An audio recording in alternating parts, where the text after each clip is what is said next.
नमस्कार दोस्तों, welcome to the Commonwealth Club and we are here to discuss an important topic regarding president Donald Trump. आपको पता ही है कि पिछले कुछ सप्ताह से उन्होंने कितना हड़कंप मचा के रखा टैरिफ टैरिफ टैरिफ के बारे में कहते हुए। एक नया न्यूज़ निकल के सामने आ रहा है कि वो प्रेसिडेंट ट्रम्प जो है उन्होंने he has backed out from the imposition of tariff on Mexico, Canada and other countries. ठीक है, तो ये देखिए बेसिकली होना ही था, क्योंकि आप इतना ज़्यादा ही ऑलरेडी यूएस की इकोनॉमी प्रॉब्लम में है, इतना हाई इन्फ्लेशन वहाँ पे है और वहाँ लोगों की नौकरियाँ जा रही है, एम्प्लॉयमेंट प्रॉब्लम्स है। इतना सारा एम्प्लॉयमेंट प्रॉब्लम होते हुए भी ओके आप अगर टैरिफ टैरिफ गेम खेलेंगे तो वो चलेगा नहीं। ओके, हाई इन्फ्लेशन है, एम्प्लॉयमेंट वहाँ पे डाउन है, लोगों की नौकरियाँ जा रही है। ओके,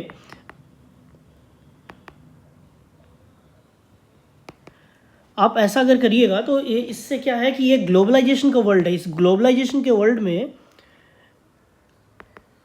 अगर आप एक कंट्री पे कोई भी इकोनॉमिक संकट आती है तो पूरे वर्ल्ड पे आ जाएगी ना। In this globalize world any country, be it America, US, कोई भी अमेरिकन कंट्रीज हो गई। ओके, अमेरिकन में नॉर्थ अमेरिकन हो चाहे साउथ अमेरिकन हो, इधर में हमारी एशियन कंट्री हो गई, ओके, यूरोपियन कंट्रीज़ हो गई, ऑस्ट्रेलिया हो गया, या बाकी छोटे मोटे अफ्रीकन कंट्रीज़ भी हो गई। इन सारे कंट्रीज़ के बीच में क्या है ना कि एक इकोनॉमिक रिलेशन चलता है। ठीक है, सारे पूरे वर्ल्ड में ही एक इकोनॉमिक रिलेशन चलता है। ऐसे में अगर आप टैरिफ टैरिफ ज़्यादा करेंगे तो एक कंट्री पे जो इकोनॉमिक संकट आएगी पूरे वर्ल्ड पे ही छाएगी। तो ये तो बेसिकली होना ही था। सो ट्रम्प ने अभी बैकआउट कर दिया है कि अभी हाल फिलहाल की न्यूज़ है कि he has recently withdrawn from the tariff decision which he had taken till 2 अप्रैल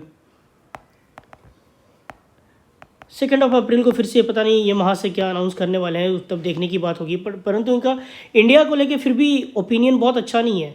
इनका कहना है कि इंडिया स्टिल, और इंडिया को ही slams India as a high tariff nation. देखिए, इंडिया या किसी कंट्री के द्वारा कितना दूसरे कंट्री पर टैक्स लगाया जाता है, that is dependent upon World Trade Organization की ट्रीटी, WTO। आप लोग जानते होंगे बहुत सारे लोग कि ये WTO जो है, World Trade Organization, it decides how much tariff is to be imposed on which country, और कितना, मतलब if your trade is happening in a healthy way और नॉट। ऐसा तो नहीं है कि आप एक कंट्री जो कि बहुत ज़्यादा कोई चीज़ को प्रोड्यूस कर सकता है, दूसरी कंट्री इनकैपेबल है और वो बहुत हाई रेट में, लाइक अमेरिकन कंट्रीज़ है,